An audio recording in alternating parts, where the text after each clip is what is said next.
सभी को नमस्कार। आप सभी बच्चों का स्वागत करता हूं आज के इस प्यार भरे शो में। मेरे प्यारे दोस्तों, आप लोगों को हर तरह से तैयार करना मेरा फर्ज है। बस आप लोगों को हर एक क्लास को एक एक दो दो बार देखना बहुत ज़्यादा ज़रूरी है। तो चलिए शुरू करते हैं आज के बेहतरीन होमोनिम्स जो आपके एग्जाम में काम आने वाले हैं।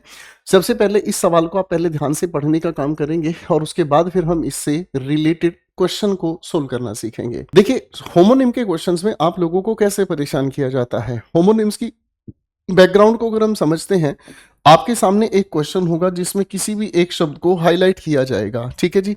अब इसके लिए चार चॉइसेस आपके सामने हैं। अब आपके सामने संभावना क्या बनती है कि इसका जो मीनिंग हम लोगों को पता चल गया है, इसी के मीनिंग के अकॉर्डिंग या तो हम लोगों को इन चारों में से कोई एक मीनिंग सेम देखने को मिलेगा। ठीक है मेरे बच्चों, सेम मीनिंग हमें मिल गया तो इसका मतलब हमारा आंसर वही है।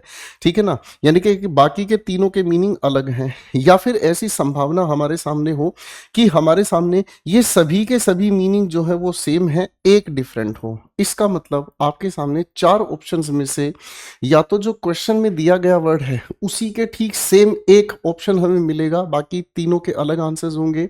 या फिर जो क्वेश्चन का मीनिंग है, उस वर्ड का मीनिंग है, उसी के मीनिंग के अकॉर्डिंग आपके सामने तीन ऑप्शंस सेम मीनिंग के होंगे, एक डिफरेंट होगा। बस यही आप लोगों को पकड़ना है। ठीक है ना जी। क्वेश्चन को पढ़ते हैं। The manuscript contained a siglum to denote a textual variant. ठीक है ना। अब सिग्लम का मतलब हमें यहां पर क्या समझ में आता है, सिंबल। सिंबल किस पॉइंट से हमें समझ में आया, इस पॉइंट से समझ में आया। मैन्युस्क्रिप्ट का मतलब होता है हस्तलिपि, है ना। तो हस्तलिपि के अंदर हमें क्या देखने को मिला, एक सिंबल जो बताता है, एक टेक्सुअल वेरिएंट कन्वे करने की कोशिश करता है। तो अब इसके अकॉर्डिंग हमें देखना है कौन सा मीनिंग यहाँ पर है। एडिटर ने इंसर्ट किया सिग्लम बिफोर द फुटनोट, है ना। तो यानी कि ये भी किसी ना किसी टेक्स्ट की ही बात कर रहा है। किसी टेक्स्ट में उसने किसी सिंबल को यहाँ इंसर्ट किया, सेम मीनिंग हो गया।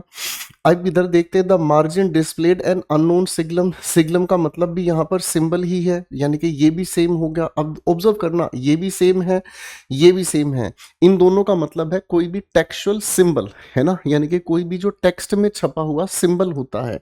ठीक है। स्कॉलर ने डिकोड किया हर एक सिंबल को used in the Vulgate. Vulgate is a kind of Bible. ठीक है ना जी। तो ये भी अपने आप में सिनोनिम है, तो फिर यही डिफरेंट मिलेगा और यही इसका आंसर बनता है। लैब टेक्नीशियन ने साफ किया किसी धब्बे को सैंपल स्लाइड से। अब स्लाइड जानते ही हैं, जो माइक्रोस्कोप में जिसके ऊपर कुछ पॉइंट्स रख के ऑब्जर्व किया जाता है। ठीक है ना। तो यही इसके लिए बेहतरीन आंसर होगा। ठीक है बच्चे, तो यहाँ पर आपके सामने एक्सप्लेनेशन इसकी दे दी गई है। क्वेश्चन नंबर 2 पर एक बार दिमाग लगाएंगे, ये क्या कहता है। क्वेश्चन हमारे सामने लिखा है द वोटिव। वोटिव ऑफरिंग। वोटिव का मतलब होता है जो होली होती है, जो रिलीजियस होती है। ठीक है ना। यानी कि जो रिलीजियस पीपल हैं उनकी जो ऑफरिंग है रेस्टेड। रेस्टेड का मतलब क्या होता है, जो चीज बिल्कुल फ्रेश रखी गई है on a carved Mensa. Carved का मतलब होता है जिसके ऊपर किसी तरीके की कोई कलाकारी की गई है। अब यहाँ मेंसा का मतलब हमें क्या समझ आता है, मेंसा का मतलब हमें समझ में आता है एक लंबी चौड़ी पत्थर की स्लैब। ठीक है ना जी। स्लैब जिसके ऊपर इस तरीके की कोई डिजाइनिंग की गई है। ठीक है ना जी। The मैजन lifted. अब यहाँ पर मैजन का मतलब होता है राजमिस्त्री। उसने लिफ्ट किया मेंजा को इनटू पैलेस, क्या लिखा, place between the arc. Arc के बीच में उसने इसको ऊपर की तरफ उठा दिया। इसका मतलब यहां हमें क्या समझ में आ गया, ये अपने आप में स्टोन का एक स्लैब है। ये एक स्टोन का स्लैब है। Alters Mensa was covered in embroidered linen. ठीक है ना। यहाँ पर ऑल्टर हमारे सामने क्या है, बलि जहां पर चढ़ाई जाती है उसका पत्थर है, जहां पर इसका पत्थर है। ठीक है ना जी। तो यहाँ पर ये भी ऑल्टर का मीनिंग दे रहा है, यहाँ पर ये भी ऑल्टर का मीनिंग दे रहा है। तो जो इसका मीनिंग है वो सेम मीनिंग यहाँ पर है। बिशप ने प्रे किया बिफोर द मार्बल मेंजा। यहाँ पर भी वही है, जहां पर पूजा करी जाती है वो पत्थर है, सिनोनिम जा रहा है।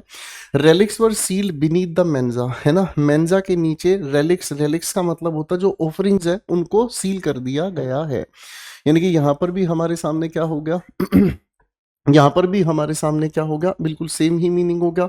तीनों जगह सेम मीनिंग है, तो यहाँ हमारे सामने क्या है, मेजन यानी कि मिस्त्री ने ऊपर कर दिया मेंजा को into place beneath the arc. अब ऑब्जर्व कीजिएगा, आर्क ये होती है बेटा, ये जो गोल जो हिस्सा बनता है ना, ये आर्क है। ये वाला जो हिस्सा है इसको थोड़ा ऊपर की तरफ इसने शिफ्ट किया। आप कहेंगे सर ये तो बिल्कुल डिफरेंट तरीके का मीनिंग कन्वे कर रहा है, यहाँ पर इसका स्टोन स्लैब से लेना देना नहीं है। यहाँ इसका मतलब है ये जो ऊपरी हिस्सा है, हाँ स्टोन स्लैब इसको आप कह सकते हैं, इसको बिनीद कर दिया आर्क के ठीक नीचे। तो यहाँ कुछ डिफरेंट मीनिंग निकल कर आ रहा है, बाकी सब जगह ऑल्टर से रिलेटेड इसका मीनिंग है। अब चेक करते हैं इसका आंसर क्या होगा। जी बिल्कुल ठीक जा रहा है, इसका करेक्ट आंसर ए। ऑब्जर्व कीजिएगा सर, मेंजा के बारे में अगर हम बात करते हैं तो ये ऑल्टर टेबल है। लिटर्जिकल का मतलब होता है जो पूजा पाठ भजन वगैरह में यूज किया जाता है, ठीक है ना। ये एक तरीके की स्लैब है, वेदी का ऊपरी पट्टा। और मेंजा आर्किटेक्चर से रिलेटेड है। लार्ज स्टोन स्लैब, ये एक लंबी स्टोन की स्लैब होती है, टेबल होती है, फ्लैट आर्किटेक्चरल एलिमेंट होता है, जो कि जरूरी नहीं है कि ऑल्टर से रिलेटेड है। अब यहाँ हमने इस क्वेश्चन में क्या देखा, ये किससे रिलेटेड है, इस आर्क के डिजाइन से है। आप इसको सिंपल तरीके से समझ सकते हैं, ये आपके घर की चौखट है, ये उसकी ऊपरी सिल्ली है। तो इसका मतलब यहाँ डिफरेंट मीनिंग है, बाकी सब जगह सेम मीनिंग है, ठीक है भाई। आइए बच्चे क्वेश्चन नंबर 3 को पहले ध्यान से एक बार पढ़ के देखते हैं। The conservator repair the fillet on the old manuscript binding. Fillet का मतलब क्या हुआ, आपने अपनी बुक ली, बुक की अपनी ये एक स्पाइन होती है भाई, बुक की अपनी एक स्पाइन होती है जिसके ऊपर नाम लिखा होता है। अगर मैं इंग्लिश एक्यूमेन का नाम लिखूं तो ये बुक की अपनी क्या है, फिलेट है। ये अपनी बुक की क्या है, फिलेट है। आप अपनी बुक को अगर ध्यान से देखेंगे तो इस बुक के ऊपर की ये जो स्पाइन है इसे हम फिलेट कहते हैं, ठीक है भाई। तो ये मीनिंग हमें समझ आ गया भाई। अब ये क्या कहता है, यहाँ पर ये किताब की रीड है ना। द शेफ पेन स्पीयर, क्या लिखा है, सैल्मोन। सैल्मोन एक मछली का नाम है भाई। मछली के अंदर, मछली का एक ऐसा टुकड़ा जिसके अंदर हड्डियां नहीं होती उसे भी फिलेट कहा जाता है, यानी कि ये एक बिल्कुल ही डिफरेंट मीनिंग है। The book binder stitch the leather fillet, यानी कि ये मीनिंग और ये मीनिंग तो सेम है, एस का मतलब सेम, सिनोनिम कह लीजिएगा। Fillet was traced in gold on the spine, यानी कि गोल्ड से लिखा गया है ये नाम, यानी कि ये भी बिल्कुल वही मीनिंग है, सिनोनिम है। The medieval fillet indicated title divisions, है ना। मिडिवल जो हमारे सामने फिलेट है उसने टाइटल डिवीजन्स बताए हैं, यानी कि ये भी सिनोनिम है। तो एक ही जगह मीनिंग डिफरेंट है, ये खाने से रिलेटेड हो गया। आओ बेटा आंसर को देख लेते हैं। फिलेट बुक बाइंडिंग का मतलब हो गया है नैरो डेकोरेटिव बैंड और strip, specially in book binding और मोल्डिंग, ठीक है ना जी। फिलेट का मतलब खाने से संबंधित है, बिना हड्डी के कोई भी कटा हुआ टुकड़ा, मीट और फिश, ठीक है भाई।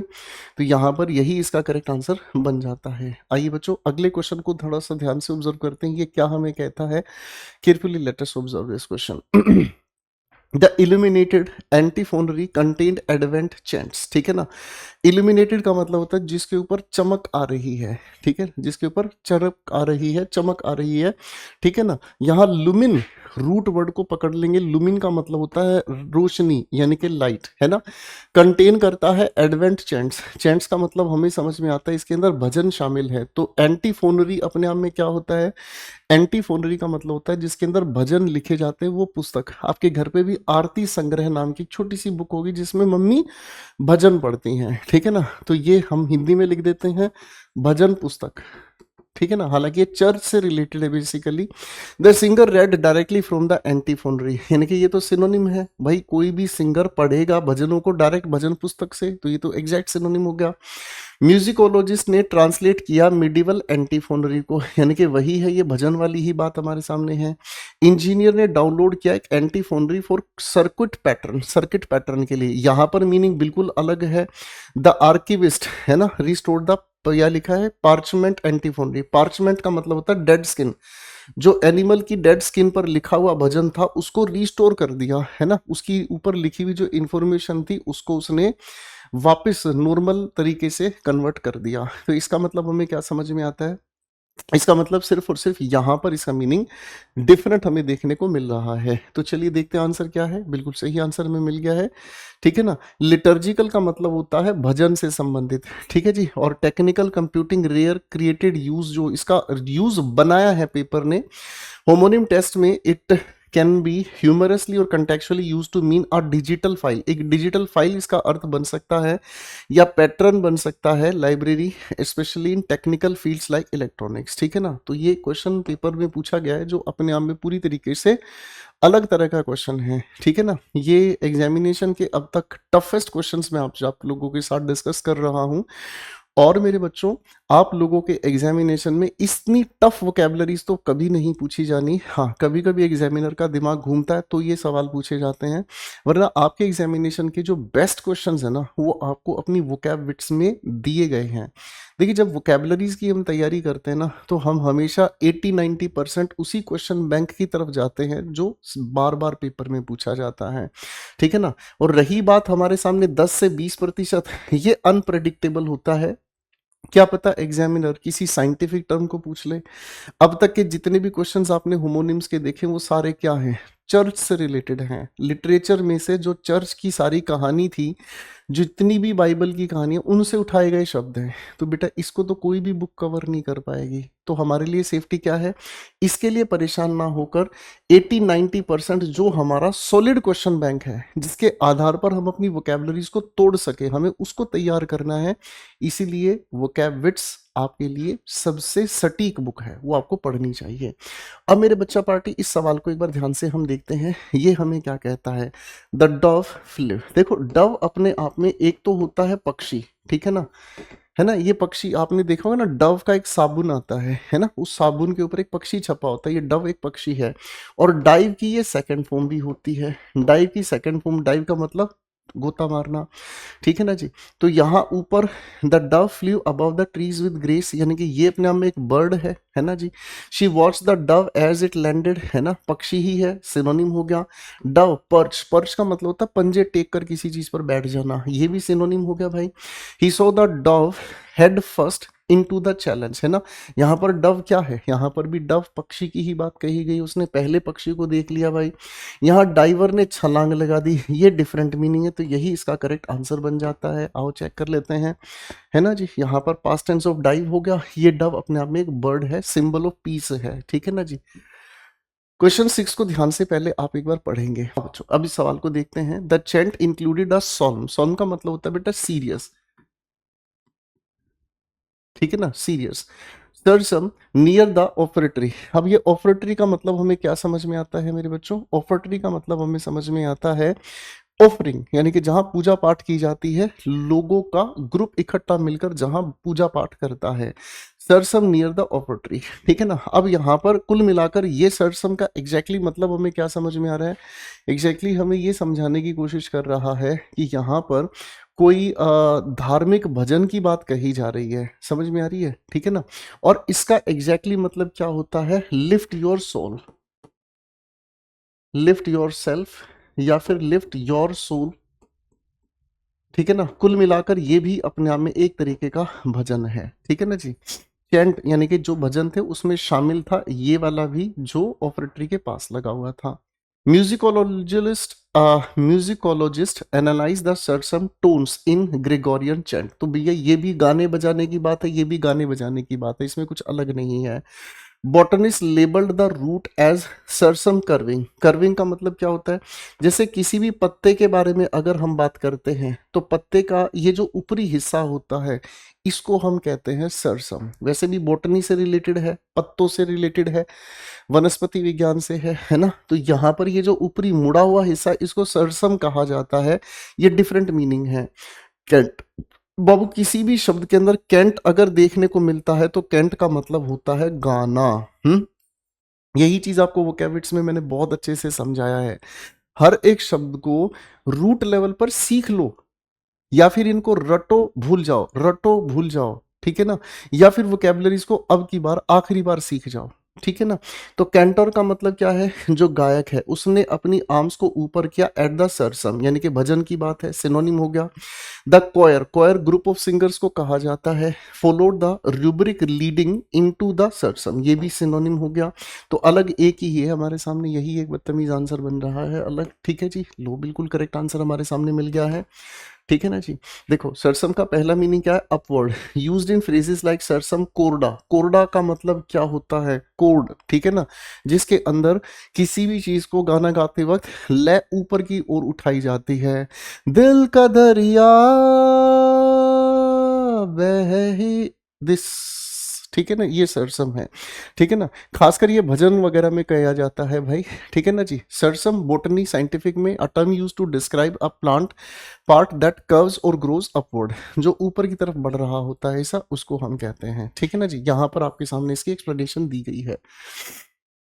क्वेश्चन 7 कहता है the ancient patera was discovered near the temple ruins, है ना, जहां टेम्पल के टूटे फूटे अवशेष थे वहां पर पटेरा मिला है। अब ये पटेरा एग्जैक्टली होगा क्या, सोचने की कोशिश करते हैं, ठीक है, सोचने की कोशिश करते हैं। मुझे नहीं पता, ठीक है ना, क्योंकि यहाँ पर अवशेष है मंदिर के, ठीक है ना जी। तो मंदिर के अवशेष में कोई प्राचीन हिस्सा मिला होगा, मेरी बात समझ रहे हैं। देखते हैं क्या है। क्यूरेटर ने दिखाया एक सिल्वर पटेरा फ्रॉम हेलेस्टिनिक सीरिया, ठीक है ना।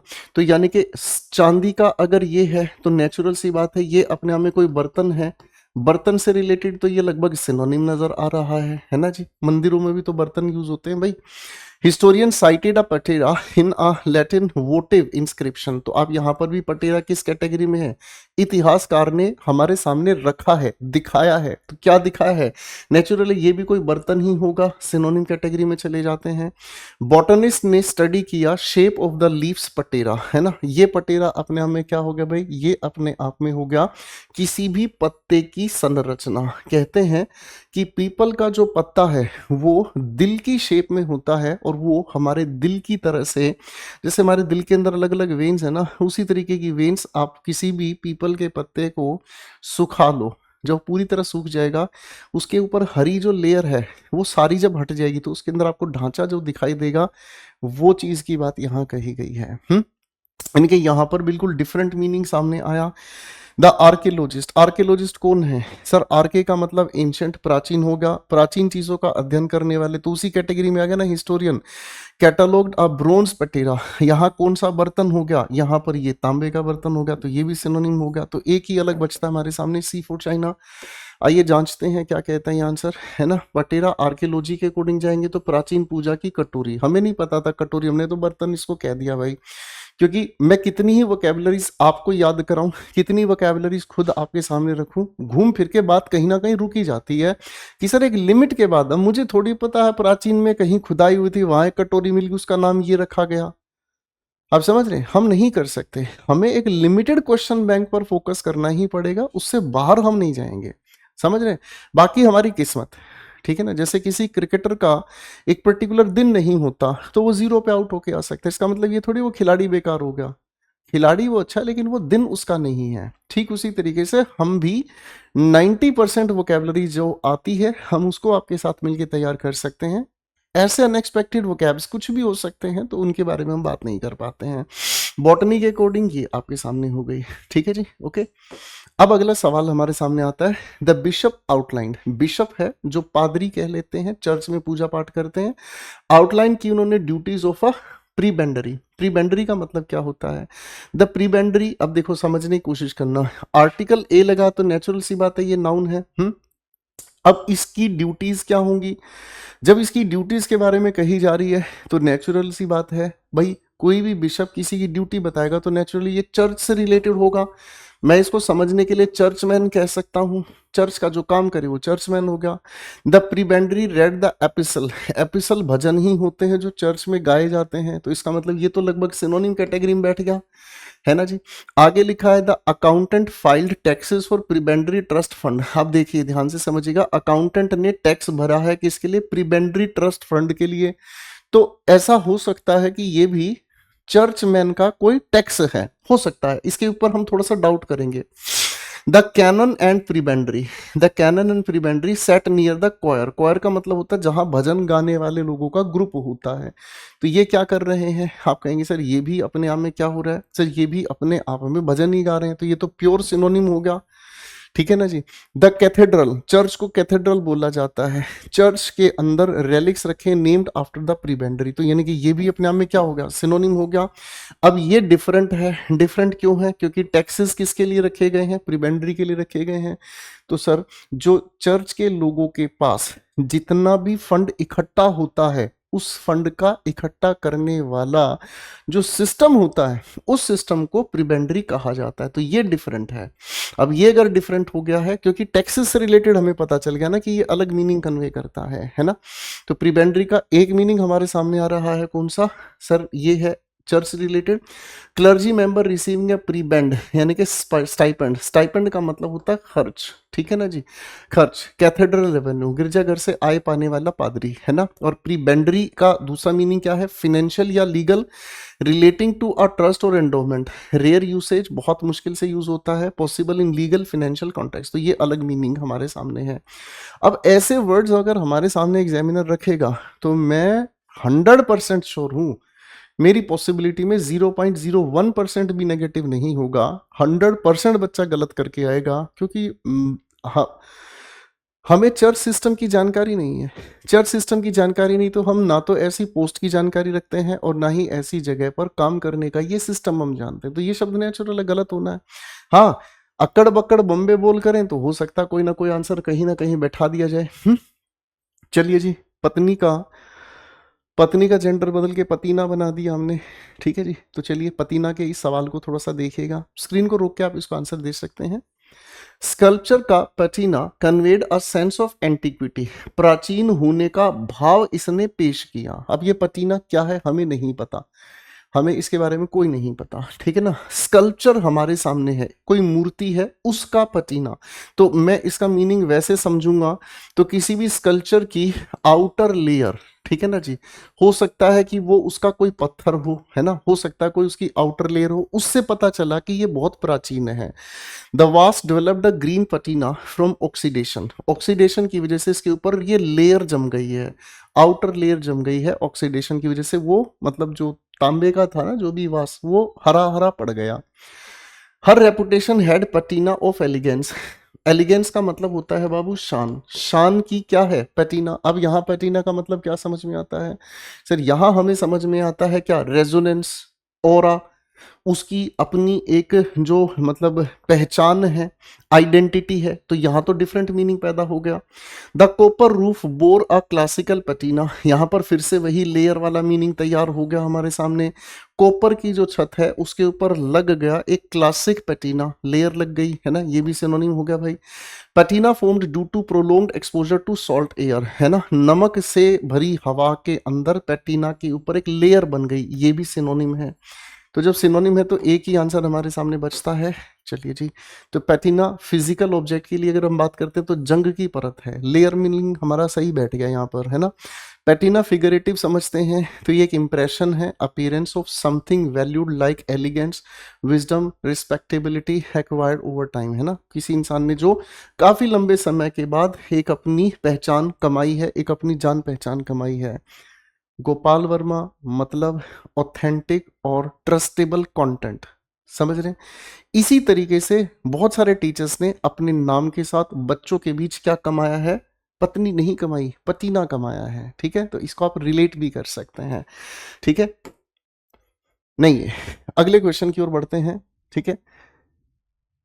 ये सवाल क्या कहता है, थियोलॉजियन, थियो, थियो का मतलब धर्म, भगवान, लॉजी मीन्स साइंस, यानी कि जो भगवान या धर्म का अध्ययन करते हैं। रेफरेंस, इन्होंने रेफरेंस दिया किनोसिस इन क्रिस्टियोलॉजिकल डिबेट्स, बहस में, है ना। तो नेचुरल सी बात है, ये रिलीजन से रिलेटेड कोई प्रक्रिया है, रिलीजन से ही रिलेटेड ये कोई प्रक्रिया है ना। उन्होंने इनका रेफरेंस दिया है अपने बहस में, है ना। अब आप किसी भी धार्मिक सिचुएशन में अगर जाकर बातचीत करेंगे तो धार्मिक सिचुएशन में आपकी जो भी बातचीत होगी उस बातचीत में आपको क्या देखने को मिलेगा, नेचुरल सी बात है, वहां की आपकी जो भी बातचीत होगी उस बातचीत में धर्म से संबंधित कोई प्रक्रिया ही डिस्कस होगी, है ना। The mystic practical kenosis as spiritual self emptying, खुद को ही खाली करने की एक प्रक्रिया, है ना, इसे हम कहते हैं आत्म शून्यकरण, खुद को खाली करने की प्रक्रिया। तो यहाँ पर रिलीजन से संबंधित एक प्रैक्टिस होगी, है ना? तो सर यहाँ पर ये जो किनोसिस है लगभग सिनोनिम मान लेते हैं फिलहाल के लिए। सेलर ने रिकॉर्ड किया kenosis as a form of water purging, पानी खाली करने का एक प्रोसेस उन्होंने रिकॉर्ड किया। ये डिफरेंट मीनिंग है ना? एक बोट में से पानी को खाली करने का, एक बोट में से पानी को खाली करने का जो प्रोसेस है ना, उसी को कहा जाता है किनोसिस। द सरमन, सरमन का मतलब क्या होता है? भजन, है ना? जो कीर्तन है वो उसका कंक्लूडेड हुआ, मींस अंत हुआ विद अ रिफ्लेक्शन ऑन किनोसिस। अब ये किनोसिस क्या हो गया? फिर से वही रिलीजन से संबंधित हो गया, ये भी सिनोनिम हो गया। द ट्रैक्ट, ट्रैक्ट का मतलब रास्ता, explored kenosis in eastern and western thought, विचार। तो यानी कि ये भी किससे रिलेटेड है? फिलोसॉफी से रिलेटेड होगा। फिलोसॉफी का मतलब जीवन दर्शन है। कुछ हद तक सिनोनिम मानते हैं, तो अलग सिर्फ एक ही हमारे सामने बचता है, दैट्स बी फॉर बॉम्बे। ठीक है जी, आइए देखते हैं, correct answer B for Bombay ही है। किनोसिस के बारे में अगर थियोलॉजी के अकॉर्डिंग समझे तो आत्मशुद्धिकरण, अपने अंदर के सारे भाव को शून्य कर देना। महात्मा बुद्ध का ये मानना था कि अगर आपको अपने अंदर स्टेबिलिटी लानी है, तो ये जो हमारे दिमाग में विचारों की जंग मची हुई है, जो लड़ाई हो रही है, वो अच्छा वो बुरा, मैं सही तू गलत, तू सही मैं गलत, मेरा क्या कसूर, मैं किसी के लिए जी रहा हूँ कोई मेरे लिए जी रहा है, समझ में आ रही है? जिंदगी में विचार और विचारों की जिंदगी दोनों अलग अलग बातें हैं। आप समझ रहे हैं? एक इंसान सारा दिन बैठ के सिर्फ विचारों में खोया हुआ है, मैं ये करूंगा वो करूंगा, कर कुछ नहीं रहा, विचारों में सब कुछ कर दिया। एक इंसान वो है जो इंसान कर सब कुछ रहा है लेकिन उसे ये नहीं पता वो कर क्यों रहा है। तो विचारों की जिंदगी और जिंदगी का विचार दोनों अलग अलग चीजें हैं। ये है हमारे सामने आत्मा। तो महात्मा बुद्ध ने ये कहा कि जिस दिन आपके अंदर आइडियाज आने जीरो हो जाएं, उस दिन आपने अपने आप को परमात्मा से मिला दिया। मेडिकल टर्म में अगर हम कहें तो पानी से जहाज निकालने की एक तरीका। ठीक है जी, तो ये एक बिल्कुल ही डिफरेंट मीनिंग हमारे सामने था। तो आज की चर्चा बहुत मज़ेदार रही है, ठीक है ना? मैं एक बार आप लोगों को फिर से समझा देता हूँ। अगर आपको बेसिक टू एडवांस पढ़ना है तो आप लोगों के लिए एसएससी प्रथम फाउंडेशन बैच करियरविल ऐप पर हम लोग लेकर आते हैं, जिसको आपको ज्वाइन करना है। शिद्दत से 5 से 6 महीने मेरे साथ लगन से आपको पढ़ना है। दूसरी चीज़, अच्छी किताबें और अच्छा इंसान बहुत मुश्किल से मिलता है, इसीलिए कहता हूँ ऐसी वोकैबुलरीज के जो झंडे उखाड़ने हैं ना, तो वोकैबिट्स आपके लिए वोकैबुलरीज की बुक और इंग्लिश एक्यूमेन ग्रामर के लिए आपके लिए बुक कंपलसरी है। इनको पढ़ें, कैसा भी पैटर्न आ जाए, ये 2 किताबें आपकी ताकत बनेंगी। इसी के साथ बेस्ट विशेस, मिलते हैं एक अगले सेशन में।